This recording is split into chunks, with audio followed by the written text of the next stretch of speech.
ನಮ್ಮ ಜೇಬಿನಲ್ಲಿ ಇಡೀ ಪ್ರಪಂಚದ ಜ್ಞಾನ ಇದ್ರೂ ನಾವೆಲ್ಲ ಯಾಕೋ ಹಿಂದಿಂದಿಗಿಂತಲೂ ಹೆಚ್ಚು ಗೊಂದಲದಲ್ಲಿದ್ದೀವಿ ಅನ್ನಿಸ್ತಾ ಇದೆ ಅಲ್ವಾ? ಹೌದು, ಇದು ಎಲ್ಲರಿಗೂ ಕಾಡ್ತಾ ಇರೋ ಒಂದು ದೊಡ್ಡ ಪ್ರಶ್ನೆ. ಸಮಾಜದಲ್ಲಿ ಸತ್ಯಕ್ಕಿಂತ ಸುಳ್ಳು ವೇಗವಾಗಿ ಓಡ್ತಾ ಇದೆ. ನಿಜವಾದ ಬುದ್ಧಿವಂತಿಕೆಗಿಂತ ಬರೀ ಗದ್ದಲಕ್ಕೆ ಹೆಚ್ಚು ಬೆಲೆ ಸಿಗ್ತಾ ಇದೆ.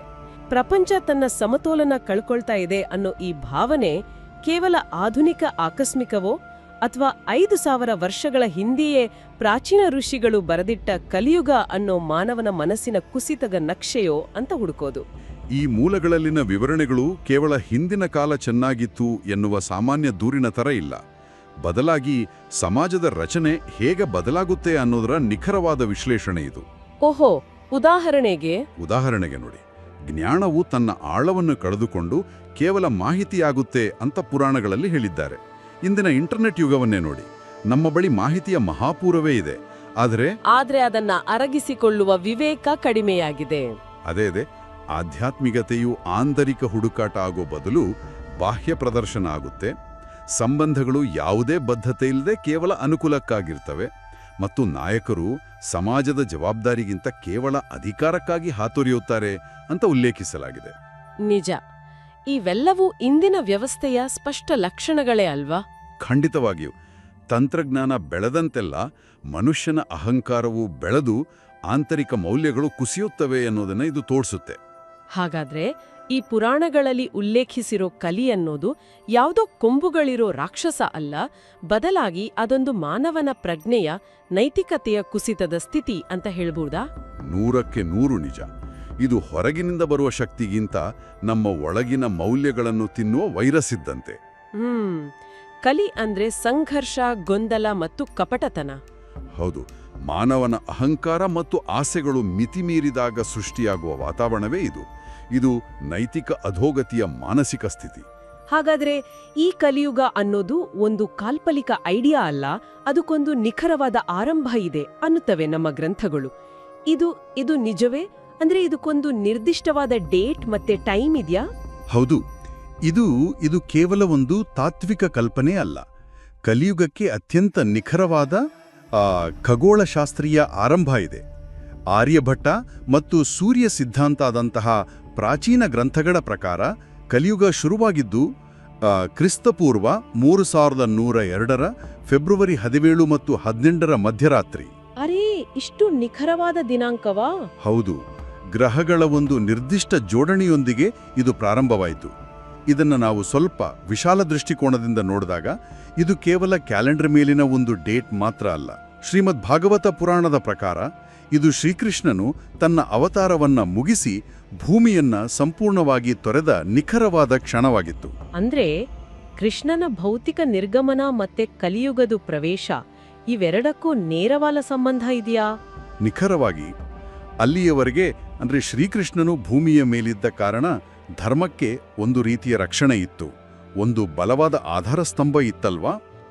ಆತನ ನಿರ್ಗಮನದ ಕ್ಷಣವನ್ನ ಭಾಗವತ ಪುರಾಣ ಬಹಳ ಮಾರ್ಮಿಕವಾಗಿ ಹೀಗೆ ವಿವರಿಸುತ್ತೆ.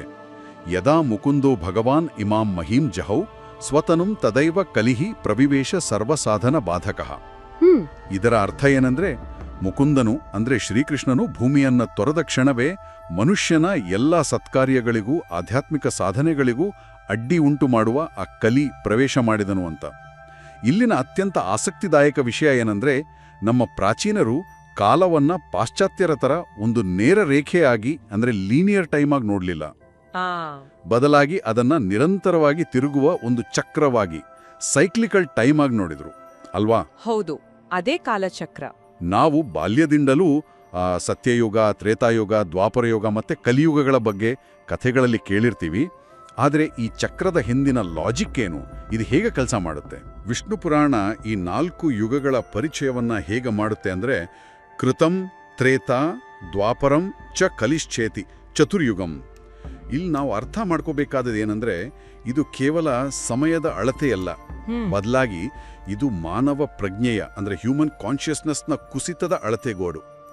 ಭಾಗವತ ಪುರಾಣದಲ್ಲಿ ಧರ್ಮವನ್ನ ಬಹಳ ಸುಂದರವಾಗಿ ಒಂದು ಗೂಳಿಗೆ ಹೋಲಿಸಲಾಗಿದೆ. ಸತ್ಯಯುಗದಲ್ಲಿ ಆ ಧರ್ಮವೆಂಬ ಗೂಳಿ ತನ್ನ 4 ಕಾಲುಗಳ ಮೇಲೆ ಅತ್ಯಂತ ಭದ್ರವಾಗಿ ನಿಂತಿತ್ತು. ಓ, 4 ಕಾಲುಗಳು, ಅವು ಯಾವುವು? ಆ 4 ಕಾಲುಗಳಂದ್ರೆ ತಪಸ್ಸು, ಶುದ್ಧತೆ, ದಯೆ ಮತ್ತು ಸತ್ಯ. ಆದರೆ ಈ ಕಾಲಚಕ್ರ ಉರುಳಿದಂತೆಲ್ಲ ಯುಗಗಳು ಕಳೆದಂತೆ ಅದು ಒಂದೊಂದು ಕಾಲನ್ನ ಕಳ್ಕೊಳ್ತಾ ಬರುತ್ತೆ. ಅಂದ್ರೆ ಕಲಿಯುಗದ ವೇಳೆಗೆ ಆ ಗೂಳಿಗೆ ಉಳಿದಿರೋದು ಕೇವಲ 1 ಕಾಲು ಮಾತ್ರವೇ. ಹೌದು. ಆ ಕುಸಿತವನ್ನ ವಿವರಿಸುವ ಶ್ಲೋಕ ಹೀಗಿದೆ: ತಪಃ ಶೌಚಂ ದಯಾ ಸತ್ಯಂ ಇತಿ ಪಾದಾಹ ಕೃತಾಹ ಅಧರ್ಮಾಂಶೈಃ ಕ್ಷಿತಂ ಯಸ್ತೈಸ್ ತ್ರೇತಾಯಾಂ ಹೃಸಿತಂ ಪದಂ.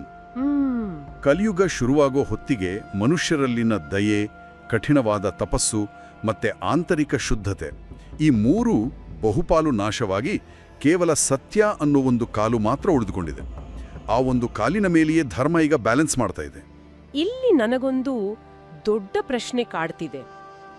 ಕಲಿಯುಗ ಒಂದು ಕಾಲಘಟ್ಟ, ಒಂದು ಟೈಮ್ ಪೀರಿಯಡ್ ಆಗಿದ್ರೆ ಈ ಮೂಲ ಗ್ರಂಥಗಳಲ್ಲಿ ಕಲಿಯನ್ನ ಒಬ್ಬ ವ್ಯಕ್ತಿಯಂತೆ ಅಥವಾ ಒಂದು ಎಂಟಿಟಿಯಂತೆ ಯಾಕೆ ವಿವರಿಸಲಾಗಿದೆ? ಕಲಿ ಎಂಬುವನು ಪುರುಷ, ಆತ ಅಧರ್ಮದ ಸಂಕೇತ. ಆತನನ್ನು ಒಬ್ಬ ವ್ಯಕ್ತಿಯಾಗಿ ಚಿತ್ರಿಸಿರೋ ಅದ್ಭುತವಾದ ಕಥೆ ಭಾಗವತ ಪುರಾಣದಲ್ಲಿದೆ. ಓಹೋ, ಏನದು? ಅರ್ಜುನನ ಮೊಮ್ಮಗನಾದ ಪರೀಕ್ಷಿತ್ ಮಹಾರಾಜ ಒಮ್ಮೆ ತನ್ನ ರಾಜ್ಯ ಸಂಚಾರದಲ್ಲಿದ್ದಾಗ ಒಂದು ವಿಚಿತ್ರವಾದ ದೃಶ್ಯವನ್ನು ನೋಡ್ತಾನೆ. ಒಬ್ಬ ಕಪ್ಪು ಬಣ್ಣದ ಭಯಾನಕ ರೂಪದ ವ್ಯಕ್ತಿಯೊಬ್ಬ ಒಂದು ಗೂಳಿ, ಅದೇ ನಮ್ಮ ಧರ್ಮ, ಮತ್ತೆ ಒಂದು ಹಸುವನ್ನ ಅಂದ್ರೆ ಭೂಮಿಯನ್ನ ಹಿಂಸಿಸ್ತಿರ್ತಾನೆ. ಆ ದೃಶ್ಯವನ್ನ ಶ್ಲೋಕ ಹೀಗೆ ಸೆರೆ ಹಿಡಿದಿದೆ: ಧರ್ಮಂ ಮಹೀಂಚ ಸಂಯುಕ್ತೌ ನಿರ್ದಯ ಕಲಿರಭ್ಯಗಾತ್.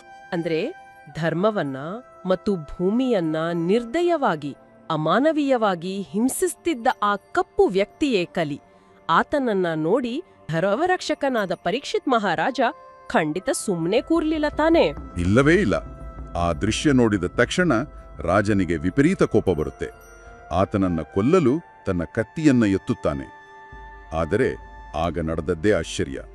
ಕಲಿರಾಜನ ಜೊತೆ ಯುದ್ಧ ಮಾಡುವ ಬದಲು ತಕ್ಷಣ ರಾಜನ ಕಾಲುಗಳಿಗೆ ಬಿದ್ದು ಶರಣಾಗತನಾಗ್ತಾನೆ. ಓ, ಶರಣಾಗತನಾಗ್ತಾನ? ಹೌದು. ಶರಣಂ ಪ್ರಪನ್ನೋ ಅಸ್ಮಿ ರಕ್ಷಮಾಂ ಧರ್ಮವತ್ಸಲ ಅಂತ ಬೇಡಿಕೊಳ್ತಾನೆ. ಅಂದ್ರೆ, ಓ ಧರ್ಮರಕ್ಷಕನೇ, ನೀನು ದಯಾಮಯಿ, ನಾನು ನಿನಗೆ ಶರಣಾಗಿದ್ದೇನೆ, ನನ್ನನ್ನ ರಕ್ಷಿಸು ಅಂತ.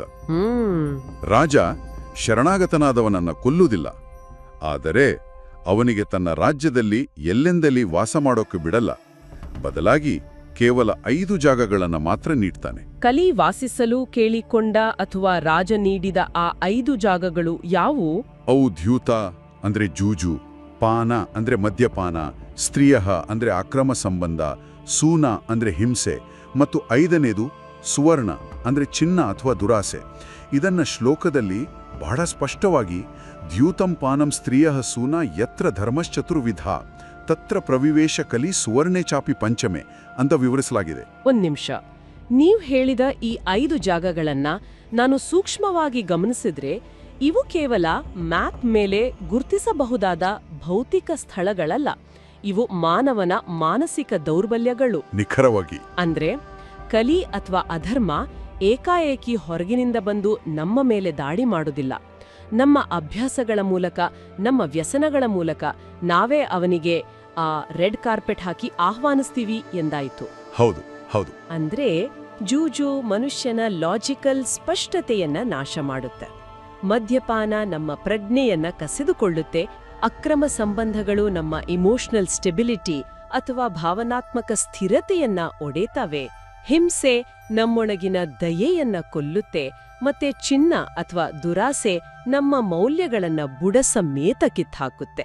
ಇವೆಲ್ಲವೂ ಸೇರಿದಾಗ ಸಮಾಜದಲ್ಲಿ ಒಂದು ಬೃಹತ್ ಕುಸಿತ ಶುರುವಾಗುತ್ತೆ. ಸರಿಯಾ? ಖಂಡಿತ. ನಿಮ್ಮ ವಿಶ್ಲೇಷಣೆ ಸಂಪೂರ್ಣ ಸರಿಯಾಗಿದೆ. ಇದನ್ನೇ ನಾವು ವಿಜ್ಞಾನದ ಭಾಷೆಯಲ್ಲಿ ಸೈಕಲಾಜಿಕಲ್ ಎಂಟ್ರೋಪಿ ಅಥವಾ ಮಾನಸಿಕ ಕುಸಿತ ಅನ್ನಬಹುದು. ಭಾಗವತ ಪುರಾಣ ಕಲಿಯುಗದ ಲಕ್ಷಣಗಳನ್ನ ಕೇವಲ ಮೇಲ್ನೋಟಕ್ಕೆ ಹೇಳಿಲ್ಲ, ಅದರ ಹಿಂದಿನ ಮೆಕ್ಯಾನಿಸಮ್ ಅನ್ನ ಬಹಳ ಸ್ಪಷ್ಟವಾಗಿ ಎಚ್ಚರಿಸಿದೆ. ಈ ವ್ಯಸನಗಳು ಸಮಾಜವನ್ನ ಆವರಿಸಿದಾಗ ಮನುಷ್ಯನ ನೆನಪಿನ ಶಕ್ತಿ ಮತ್ತೆ ಮೌಲ್ಯಗಳು ಹೇಗೆ ನಾಶವಾಗ್ತವೆ ಅನ್ನೋದನ್ನ ಈ ಶ್ಲೋಕ ಹೇಳುತ್ತೆ. ತತಶ್ಚಾನುದಿನಂ ಧರ್ಮಃ ಸತ್ಯಂ ಶೌಚಂ ಕ್ಷಮಾದಯ ಕಾಲೇನ ಬಲಿನ ರಾಜನ್ ನಂಕ್ಷ್ಯತ್ಯಾಯುರ್ಬಲಂ ಸ್ಮೃತಿಹಿ. ಇದರ ಅರ್ಥ ಅಂದ್ರೆ ಕಾಲ ಕಳೆದಂತೆ ಮನುಷ್ಯನೊಳಗಿನ ಧರ್ಮ, ಸತ್ಯ, ಶುದ್ಧತೆ, ಕ್ಷಮೆ, ದಯೆ, ಆಯುಸ್ಸು, ಬಲ ಮತ್ತೆ ಸ್ಮೃತಿ ಅಂದ್ರೆ ನೆನಪಿನ ಶಕ್ತಿ ಎಲ್ಲವೂ ಕ್ಷೀಣಿಸುತ್ತೆ. ಇಲ್ಲಿ ಸ್ಮೃತಿ ನಾಶವಾಗೋದು ಅಂದ್ರೆ ಕೇವಲ ಎಕ್ಸಾಮ್ಗೆ ಓದಿದ್ದು ಮರ್ತು ಹೋಗೋದಲ್ಲ, ನಾವು ಮೂಲತಃ ಯಾರು, ನಮ್ಮ ಅಸ್ತಿತ್ವದ ಉದ್ದೇಶವೇನು ಅನ್ನೋ ಪ್ರಜ್ಞೆನೇ ಮರೆಯುವ ಸ್ಥಿತಿ. ಇದು ನಿಜಕ್ಕೂ ಆಳವಾದದ್ದು. ಯಾಕಂದ್ರೆ ಆಂತರಿಕ ಸ್ಪಷ್ಟತೆ ಕಳೆದುಕೊಂಡ ಮನುಷ್ಯ ಹೊರಗಿನ ವಸ್ತುಗಳ ಮೊರೆ ಹೋಗ್ತಾನೆ. ಹಾಗಾದ್ರೆ ಈ ಮಾನಸಿಕ ಕುಸಿತ ಸಮಾಜದ ಮೇಲೆ ಹೇಗೆ ಪರಿಣಾಮ ಬೀರುತ್ತೆ? ಗ್ರಂಥಗಳಲ್ಲಿ ಕಲಿಯುಗದ ಬೇರೆ ಯಾವ ಲಕ್ಷಣಗಳನ್ನು ವಿವರಿಸಲಾಗಿದೆ? ಈ ಕುಸಿತದ ಸರಪಳಿ ಅಂದ್ರೆ ಚೈನ್ ರಿಯಾಕ್ಷನ್ ಹೇಗೆ ಕೆಲಸ ಮಾಡುತ್ತೆ? ಅಲ್ಲಿರೋ ವಿವರಣೆಗಳು ಇಂದಿನ ಸಮಾಜಕ್ಕೆ ಕೈಗನ್ನಡಿ ಅಂತಿವೆ. ಇದು ಒಂದಕ್ಕೊಂದು ಹೇಗೆ ಕನೆಕ್ಟ್ ಆಗಿದೆ ಅಂದ್ರೆ, ಮೊದಲು ಮನುಷ್ಯನ ಆಂತರಿಕ ಮೌಲ್ಯಗಳು ಕುಸಿಗುತ್ತವೆ. ಸತ್ಯದ ಕುಸಿತವನ್ನ ವಿವರಿಸ್ತಾ ಸತ್ಯಂ ನಾಸ್ತಿ ತಪಸ್ಸು ಶೌಚಂ ದಯಾದಾನಂ ನ ವಿದ್ಯತೆ ಅಂದಿದ್ದಾರೆ. ಅಂದ್ರೆ ಸತ್ಯ, ತಪಸ್ಸು, ಶುದ್ಧತೆ, ದಯೆ ಮತ್ತೆ ದಾನಗಳು ಮಾಯವಾಗುತ್ತವೆ. ಓಹೋ. ಯಾವಾಗ ಸಮಾಜದಲ್ಲಿ ಈ ನೈತಿಕ ಮೌಲ್ಯಗಳಿಗೆ ಬೆಲೆ ಇಲ್ಲವಾಗುತ್ತೋ ಆಗ ಸಮಾಜವು ಅಳೆಯುವ ಮಾನದಂಡವೇ ಬದಲಾಗುತ್ತೆ. ಅದೇ ಮುಂದಿನ ಭಯಾನಕ ಲಕ್ಷಣ. ಉದಾಹರಣೆಗೆ ನೋಡಿ, ಆ ಭಾಗವತ ಪುರಾಣದ 12ನೇ ಸ್ಕಂದದಲ್ಲಿ ಒಂದು ಮಾತಿದೆ, ಕಲಿಯುಗದಲ್ಲಿ ಮನುಷ್ಯನ ಗುಣ ಮತ್ತು ಯೋಗ್ಯತೆಯನ್ನ ಕೇವಲ ಅವನ ಸಂಪತ್ತು ಮಾತ್ರ ನಿರ್ಧರಿಸುತ್ತೆ ಅಂತ. ಓ, ಅಂದ್ರೆ ಮೌಲ್ಯಮಾಪನ ಮಾಡೋ ರೀತಿನೇ ಬದಲಾಗುತ್ತೆ ಅಂತ. ಹೌದು, ಸಂಪೂರ್ಣವಾಗಿ ಬದಲಾಗುತ್ತೆ. ಮನುಷ್ಯನ ಒಳ್ಳೆ ಗುಣಗಳಿಗೆ ಬೆಲೆನೇ ಇರಲ್ಲ. ಬದಲಾಗಿ ಯಶಸ್ಸು ಅನ್ನೋದನ್ನ ಬರೀ ಬ್ಯಾಂಕ್ ಬ್ಯಾಲೆನ್ಸ್ ಇಂದ ಅಳಿತಾರೆ. ಅರ್ಥ ಆಯ್ತು. ಅಂದ್ರೆ ಈಗ ಒಬ್ಬ ವ್ಯಕ್ತಿ ಎಷ್ಟೇ ದೊಡ್ಡ ಜ್ಞಾನ ಇರೋ ವಿಜ್ಞಾನಿ ಆಗಿದ್ರೂ ಆತನಿಗೆ ಸಮಾಜದಲ್ಲಿ ಅಷ್ಟು ಬೆಲೆ ಸಿಗಲ್ಲ. ಆದ್ರೆ ಅದೇ ಯಾವ ಟ್ಯಾಲೆಂಟ್ ಇಲ್ಲದೆ ಇದ್ರೂ ಬರೀ ದುಡ್ಡು ಮತ್ತೆ ಸೋಷಿಯಲ್ ಮೀಡಿಯಾದಲ್ಲಿ ಲಕ್ಷಾಂತರ ಫಾಲೋವರ್ಸ್ ಇರೋ ವ್ಯಕ್ತಿನ ಸಮಾಜ ತಲೆ ಮೇಲೆ ಕೂರಿಸ್ಕೊಳ್ಳುತ್ತೆ ಅಲ್ವಾ? ನಿಖರವಾಗಿ ನಾವ್ ದಿನ ನೋಡ್ತಿರೋದು ಇದನ್ನೇ ಅಲ್ವಾ? ದುಡ್ಡೇ ಎಲ್ಲ ಆದಾಗ ಅಧಿಕಾರ ಕೂಡ ಅದೇ ದಾರಿ ಹಿಡಿಯುತ್ತೆ. ವಿಷ್ಣು ಪುರಾಣದಲ್ಲಿ ಇನ್ನೊಂದು ಆಸಕ್ತಿದಾಯಕ ಮಾತಿದೆ, ಅಧಿಕಾರವೇ ನ್ಯಾಯವನ್ನ ನಿರ್ಧಾರಿಸುತ್ತೆ ಅಂತ. ನ್ಯಾಯ ನಿರ್ಧರಿಸುತ್ತೆ ಅಂದ್ರೆ ಕೋರ್ಟ್ ಅಥವಾ ಕಾನೂನು ವ್ಯವಸ್ಥೆ ಇರೋದೇ ಇಲ್ವಾ ಹಾಗಾದ್ರೆ? ಇಲ್ಲ, ವ್ಯವಸ್ಥೆ ಇರುತ್ತೆ. ಆದ್ರೆ ಸತ್ಯ ಅನ್ನೋದು ವಸ್ತುನಿಷ್ಠವಾಗಿರಲ್ಲ. ಅದು ಬರೀ ಪ್ರಭಾವಿಗಳ ಅನುಕೂಲಕ್ಕೆ ತಕ್ಕಂತೆ ಬಾಗುತ್ತೆ.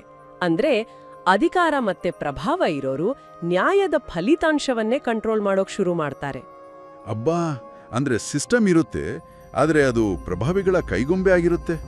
ಸರಿ, ಇದು ಪಬ್ಲಿಕ್ ಲೈಫ್ ಬಗ್ಗೆ ಆಯ್ತು. ಆದ್ರೆ ಈ ಮೂಲಗಳ ಪ್ರಕಾರ ಈ ಕುಸಿತ ಬರೀ ಹೊರಗಡೆ ಜಗತ್ತಿಗೆ ಮಾತ್ರನಾ ಅಥವಾ ನಮ್ಮ ಪರ್ಸನಲ್ ಲೈಫ್ ಮೇಲೂ ಪರಿಣಾಮ ಬೀರುತ್ತಾ? ಖಂಡಿತ ಬೀರುತ್ತೆ. ಇದು ನಮ್ಮ ಮನೆಗಳಿಗೂ ಖಾಸಗಿ ಸಂಬಂಧಗಳಿಗೂ ಎಂಟ್ರಿ ಕೊಡುತ್ತೆ. ಗ್ರಂಥಗಳಲ್ಲಿ ಹೇಳಿರೋ ಹಾಗೆ ಮದುವೆಗಳು ಕೇವಲ ದೈಹಿಕ ಆಕರ್ಷಣೆ ಆಧಾರದ ಮೇಲೆ ನಡೆಯುತ್ತೆ. ಹಾಗೆ ಎಜುಕೇಶನ್ ಕೂಡ ಒಂದು ವ್ಯಾಪಾರ ಆಗ್ಬಿಡುತ್ತೆ. ಓ, ಅಂದ್ರೆ ಶಿಕ್ಷಣಕ್ಕೆ ಯಾವ ಮೌಲ್ಯನೂ ಇರಲ್ಲ, ಬರೀ ಬಿಸ್ನೆಸ್ ಆಗುತ್ತೆ ಅಲ್ವಾ? ಹೌದು.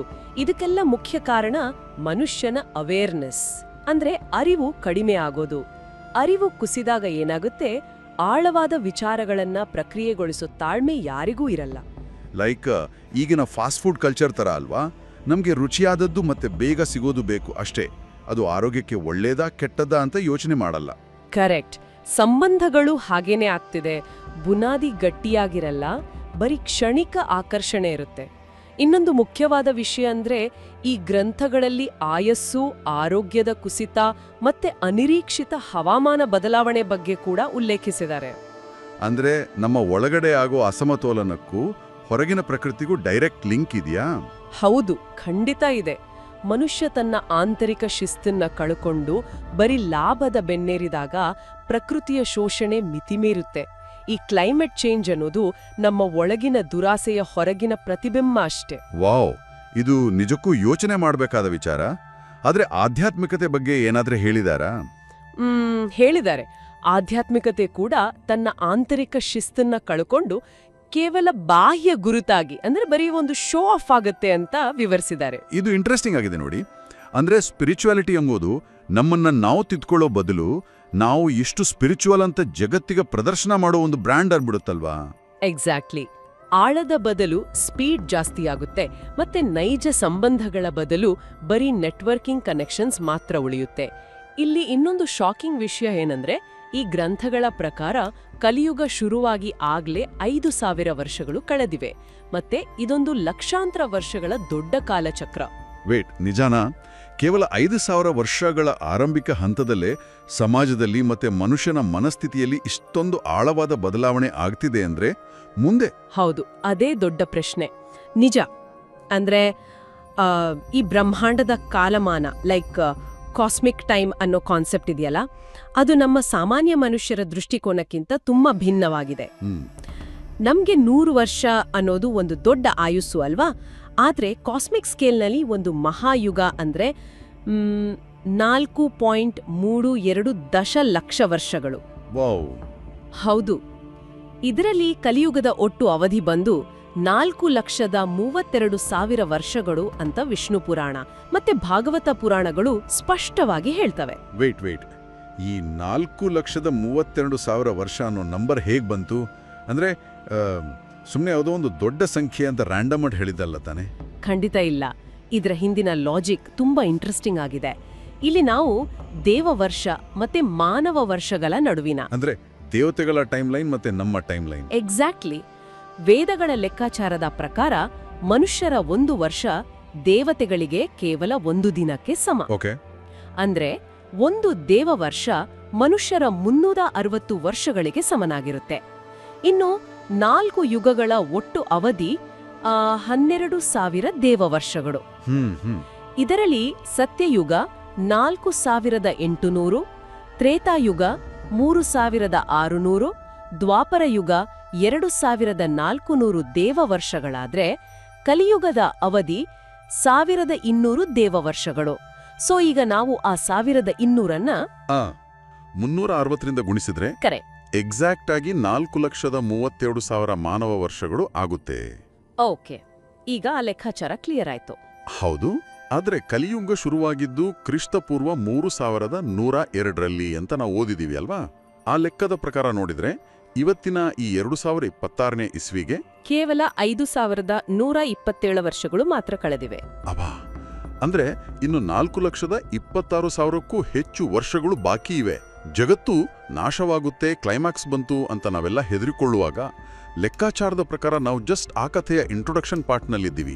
ಅದೇ ನೋಡಿ, ಮನುಷ್ಯರಿಗೆ ತಮ್ಮ ಜೀವಿತಾವಧಿ ತುಂಬಾ ಚಿಕ್ಕದಿರೋದ್ರಿಂದ ನಾವೇ ಕೊನೆಯ ಹಂತದಲ್ಲಿದ್ದೀವಿ, ಪ್ರಪಂಚ ನಮ್ಮ ಕಣ್ಣೆದರೆ ಮುಗಿದು ಹೋಗುತ್ತೆ ಅನ್ನೋ ಒಂದು ಭ್ರಮೆ ಇರುತ್ತೆ. ರೈಟ್.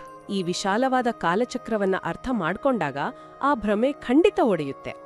ಪ್ರಪಂಚ ಏನು ನಾಶ ಆಗ್ತಾ ಇದೆ ಅಂತ ಹೆದರುವ ಬದಲು ನಾವೊಂದು ದೊಡ್ಡ ಕಾಸ್ಮಿಕ್ ಸೈಕಲ್ನ ಚಿಕ್ಕ ಭಾಗ ಅಂತ ಅರಿವಾದಾಗ ಬದುಕಿನ ಸವಾಲುಗಳನ್ನ ನೋಡುವ ದೃಷ್ಟಿಕೋನವೇ ಬದಲಾಗತ್ತೆ ಅಲ್ವಾ?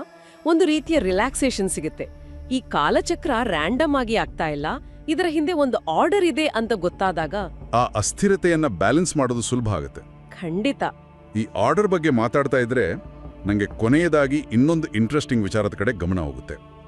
ಭವಿಷ್ಯ ಪುರಾಣದಲ್ಲಿ ಕಲಿಯುಗದ ಬೇರೆ ಬೇರೆ ಹಂತಗಳಲ್ಲಿ ಏನೇನಾಗುತ್ತೆ, ಸಮಾಜ ಹೇಗೆ ಬದಲಾಗುತ್ತೆ ಅನ್ನೋದನ್ನ ಮುಂಚೆಯೇ ಬರೆದಿಡಲಾಗಿದೆ ಅಂತ ಹೇಳ್ತಾರೆ. ಹೌದು, ಉಲ್ಲೇಖಗಳಿವೆ. ಸಾವಿರಾರು ವರ್ಷಗಳ ಹಿಂದಿನ ಈ ಬರಹಗಳು ಮೂಲಭೂತವಾಗಿ ಮನುಷ್ಯನ ಅಧಿಕಾರ, ದಾಹ ಮತ್ತೆ ನಡವಳಿಕೆಗಳ ಸುತ್ತಲೇ ಸುತ್ತುತ್ತವೆ. 1 ನಿಮಿಷ. ಅಂದ್ರೆ ಸಾವಿರಾರು ವರ್ಷಗಳ ಹಿಂದಿನ ಗ್ರಂಥವೊಂದು ಈಗಿನ ಸಮಾಜಶಾಸ್ತ್ರದ ಪಠ್ಯದಂತೆ ನಮ್ಮನ್ನೇ ವಿಶ್ಲೇಷಿಸ್ತಾ ಇದೆ ಅಂತನಾ? ಹೌದು, ಒಂದು ರೀತಿಯಲ್ಲಿ ಹಾಗೇನೆ. ಹಾಗಿದ್ರೆ ಈ ಕನ್ನಡಿಯ ಪ್ರಕಾರ ಸಮಾಜದಲ್ಲಿ ನೈತಿಕತೆಯ ಕುಸಿತ ಹೇಗೆ ಶುರುವಾಗುತ್ತೆ? ಆ ಮನುಷ್ಯರು ದಿಢೀರ್ನೆ ಸ್ವಾರ್ಥಿಗಳಾಗ್ತಾರಾ? ಏಕಾಏಕಿ ಖಂಡಿತ ಆಗೋದಿಲ್ಲ. ಅದು ಒಂದು ನಿಧಾನಗತಿಯ ಪ್ರಕ್ರಿಯೆ. ಈಗ ವಿಷ್ಣು ಪುರಾಣದಲ್ಲೇ ಒಂದು ಮಾತಿದೆ, ಕಲೋ ಧರ್ಮಃ ಪದೈಕೇನ ತಿಷ್ಠತಿ ಅಂತ. ಅಂದ್ರೆ ಕಲಿಯುಗದಲ್ಲಿ ಧರ್ಮ ಒಂದೇ ಕಾಲಿನ ಮೇಲೆ ನಿಲ್ಲುತ್ತೆ ಅಂತನಾ? ನಿಖರವಾಗಿ. ಇದರ ಹಿಂದಿನ ವಾಸ್ತವಿಕ ವಿಶ್ಲೇಷಣೆ ಏನಂದ್ರೆ, ಸಮಾಜ ಬೆಳೆದಂತೆಲ್ಲ ಮನುಷ್ಯನಿಗೆ ತನ್ನ ಕರ್ತವ್ಯಗಳಿಗಿಂತ ಆ ವೈಯಕ್ತಿಕ ಲಾಭವೇ ಮುಖ್ಯವಾಗುತ್ತಾ ಹೋಗುತ್ತೆ. ಸರಿ. ನಾಯಕತ್ವದ ಸ್ವರೂಪ ಸಂಪೂರ್ಣ ಬದಲಾಗುತ್ತೆ. ಯಾರು ಜ್ಞಾನಿಗಳೋ ಅಥವಾ ನೈತಿಕವಾಗಿ ಶ್ರೇಷ್ಠರೋ ಅವರು ಅಧಿಕಾರಕ್ಕೆ ಬರೋದಿಲ್ಲ. ಓ. ಬದಲಿಗೆ ಯಾರ ಬಳಿ ಹೆಚ್ಚು ಸಂಪನ್ಮೂಲಗಳಿವೆಯೋ, ಯಾರು ಬಲಪ್ರಯೋಗ ಮಾಡಬಲ್ಲರೋ ಅವರೇ ಅಧಿಕಾರ ಹಿಡಿತಾರೆ. ಅಂದ್ರೆ ಆಡಳಿತ ಅನ್ನೋದು ನೈತಿಕತೆಯಿಂದ ಸಂಪೂರ್ಣವಾಗಿ ಆರ್ಥಿಕ ಪ್ರಭಾವದ ಕಡೆಗೆ ವಾಲುತ್ತೆ. ನೈತಿಕತೆಗಿಂತ ಸಂಪತ್ತೇ ಮೌಲ್ಯಗಳನ್ನು ನಿರ್ಧರಿಸೋಕೆ ಶುರು ಮಾಡುತ್ತೆ ಅಲ್ವಾ? ಹೌದು, ಸಂಪೂರ್ಣವಾಗಿ ಆರ್ಥಿಕತೆಯೇ ಮೇಲುಗೈ ಸಾಧಿಸುತ್ತೆ. ಇದು ಪ್ರಾಚೀನ ಗ್ರಂಥವಾದ್ರೂ ಇಂದಿನ ಜಾಗತಿಕ ಆರ್ಥಿಕ ವ್ಯವಸ್ಥೆ ಸಮಾಜವನ್ನ ಹೇಗೆ ನಿಯಂತ್ರಿಸ್ತಾ ಇದೆ ಅನ್ನೋದ್ರ ನಿಖರವಾದ ಕಾರ್ಯವಿಧಾನವನ್ನ ವಿವರಿಸಿದಂತಿದೆ. ಸಾಮಾನ್ಯ ಜನರು ಕೂಡ ಬದುಕಿಗಾಗಿ ಸಂಪನ್ಮೂಲಗಳನ್ನೇ ಅವಲಂಬಿಸಬೇಕಾಗುತ್ತೆ. ಖಂಡಿತ.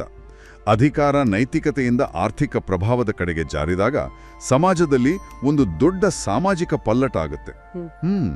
ಮೇಲ್ಮಟ್ಟದಲ್ಲಿ ವ್ಯವಹಾರ ಮತ್ತೆ ಲಾಭ ಮಾತ್ರವೇ ಮುಖ್ಯವಾದಾಗ ಅದು ಜನಸಾಮಾನ್ಯರ ದೈನಂದಿನ ಬದುಕಿನ ಮೇಲೂ ನೇರ ಪರಿಣಾಮ ಬೀರುತ್ತೆ.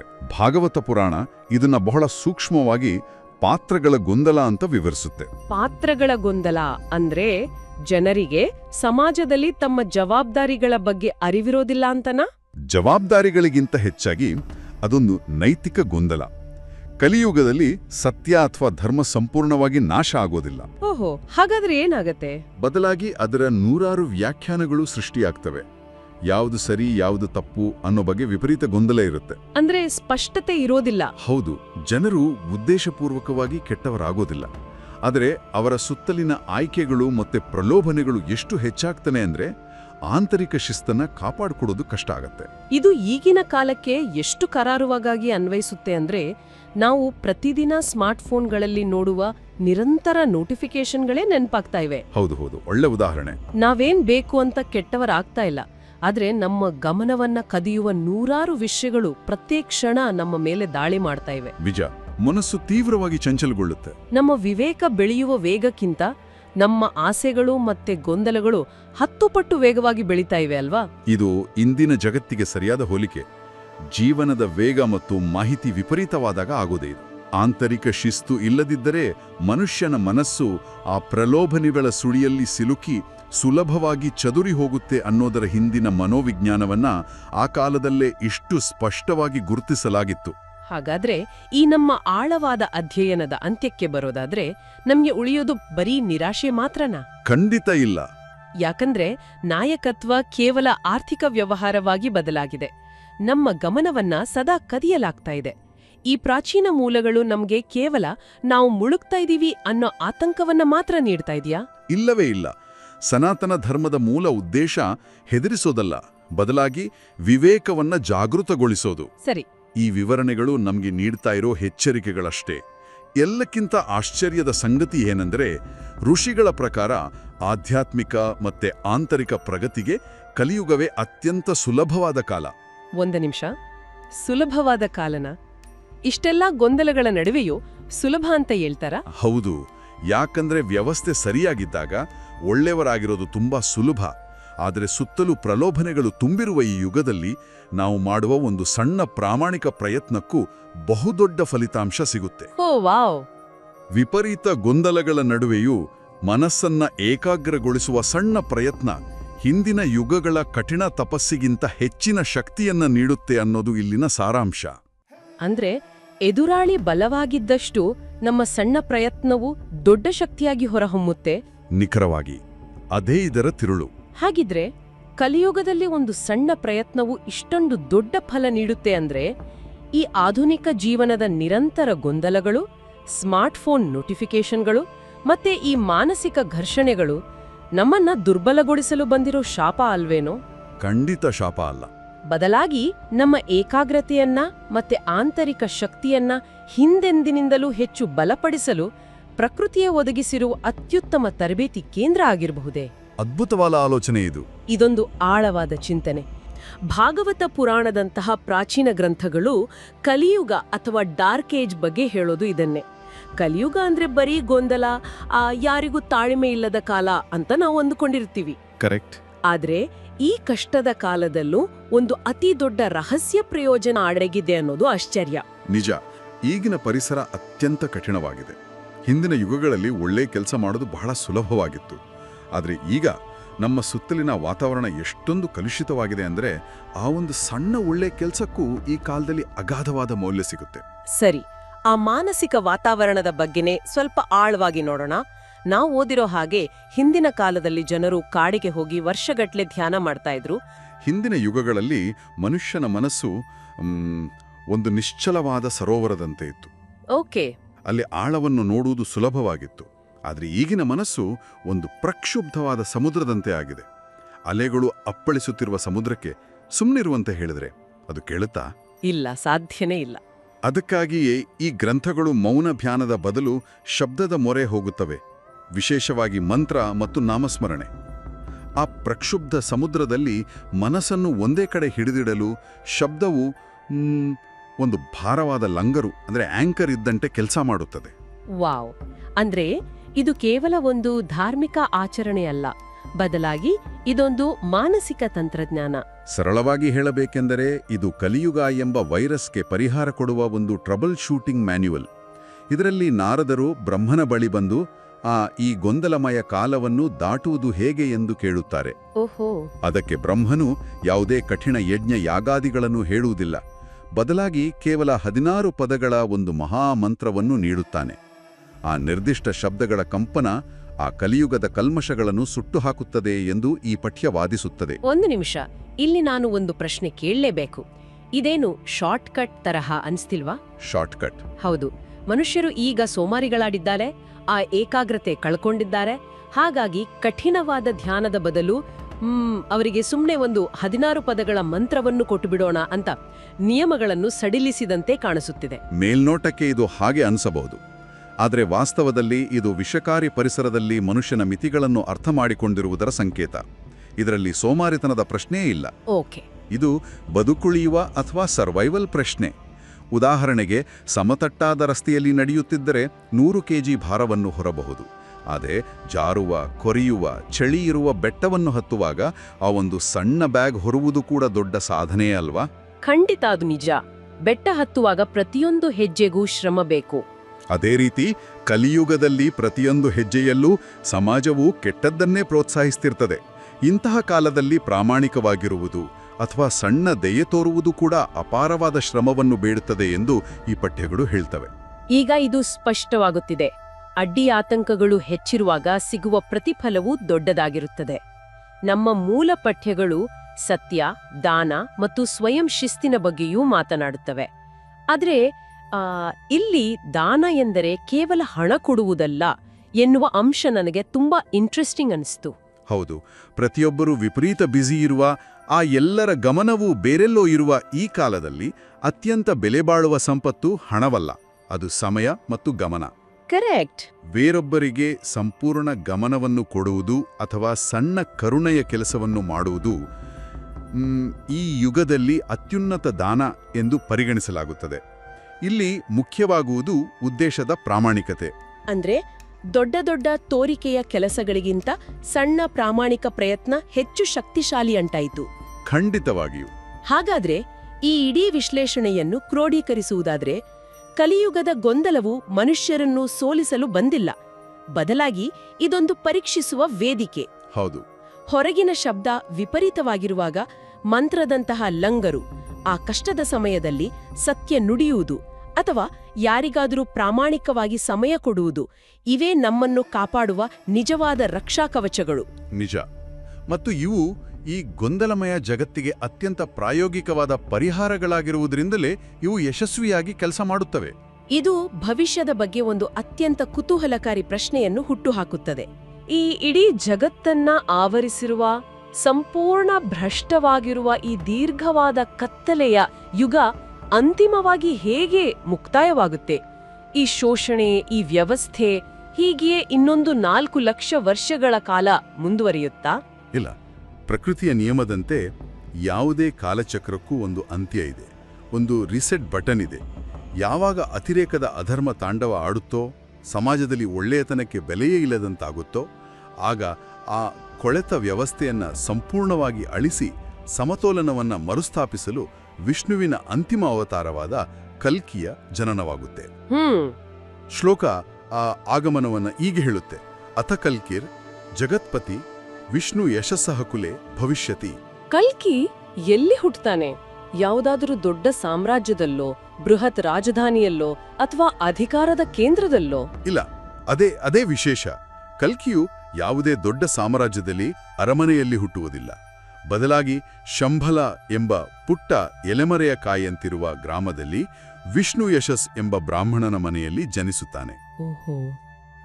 ಶಂಭಲ ಗ್ರಾಮ ಮುಖ್ಯಸ್ಯ ಬ್ರಾಹ್ಮಣಸ್ಯ ಮಹಾತ್ಮನಃ ಭವನೆ ವಿಷ್ಣು ಯಶಸ್ಸಃ ಕಲ್ಕಿಹಿ ಪ್ರಾದುರ್ಭವಿಷ್ಯತಿ. ಇದನ್ನ ನಾವು ವಿಶಾಲ ದೃಷ್ಟಿಕೋನದಿಂದ ನೋಡಿದಾಗ ಒಂದು ಸತ್ಯ ಅರ್ಥವಾಗುತ್ತೆ. ಕಲ್ಕಿ ಕೇವಲ ಒಬ್ಬ ವಿನಾಶಕನಲ್ಲ, ಆತ ಹಳೆಯ, ಕೊಳೆತ, ಭ್ರಷ್ಟವಾದ ಸಿಸ್ಟಮನ್ನ ಫಾರ್ಮ್ಯಾಟ್ ಮಾಡಿ ಮರಳಿ ಶುದ್ಧವಾದ ಸತ್ಯಯುಗವನ್ನ ತರುವ ಮರುಸ್ಥಾಪಕ ಅಂದ್ರೆ ರಿಸ್ಟೋರರ್. ಪ್ರಕೃತಿಯ ನಿಯಮದಂತೆ ಗಾಢವಾದ ಕತ್ತಲೆಯ ಅಂತ್ಯವೇ ಹೊಸ ಬೆಳಕಿನ ಆರಂಭ. ಈ ಸಂಪೂರ್ಣ ಚರ್ಚೆಯನ್ನ ಆಲಿಸಿದ ನಂತರ ನನ್ನ ತಲೆಯಲ್ಲಿ ಒಂದು ಹೊಸ ಆಲೋಚನೆ ಓಡ್ತಿದೆ. ನಾವು ಕಲ್ಕಿಗಾಗಿ, ಆತನ ಭೌತಿಕ ಅವತಾರಕ್ಕಾಗಿ ಕಾಯುವ ಅವಶ್ಯಕತೆ ಇದೆಯಾ? ಈ ಎಲ್ಲ ವಿಶ್ಲೇಷಣೆಯ ನಂತರ ನನಗನಿಸ್ತಿರೋದು ಏನಂದ್ರೆ, ಕಲಿಯುಗ ಅನ್ನೋದು ಕೇವಲ ನಮ್ಮ ಹೊರಗೆ ಜಗತ್ತಿನಲ್ಲಿ ನಡೆಯುತ್ತಿರುವ ಘಟನೆಯಲ್ಲ, ಅದು ಪ್ರತಿದಿನ ಪ್ರತಿಕ್ಷಣ ನಮ್ಮೊಳಗೂ ನಡೆಯುತ್ತಿರುವ ಘರ್ಷಣೆ. ಹೌದು, ಇದು ಈ ಇಡೀ ವಿಶ್ಲೇಷಣೆಯ ಅತ್ಯಂತ ಮುಖ್ಯವಾದ ತಾತ್ವಿಕ ಘಟ್ಟ. ನೀವು ಹೇಳಿದ್ದು 100% ಸತ್ಯ.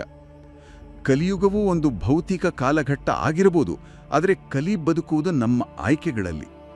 ನಾವು ಸುಳ್ಳಿನ ಬದಲು ಸತ್ಯವನ್ನಾರಿಸಿಕೊಂಡಾಗ, ಕ್ರೌರ್ಯದ ಬದಲು ದಯೆಯನ್ನ ತೋರಿದಾಗ, ದುರಾಸೆಯ ಬದಲು ದಾನವನ್ನು ಮಾಡಿದಾಗೆಲ್ಲ ಕಲಿಯುಗ ದುರ್ಬಲ ಆಗತ್ತೆ.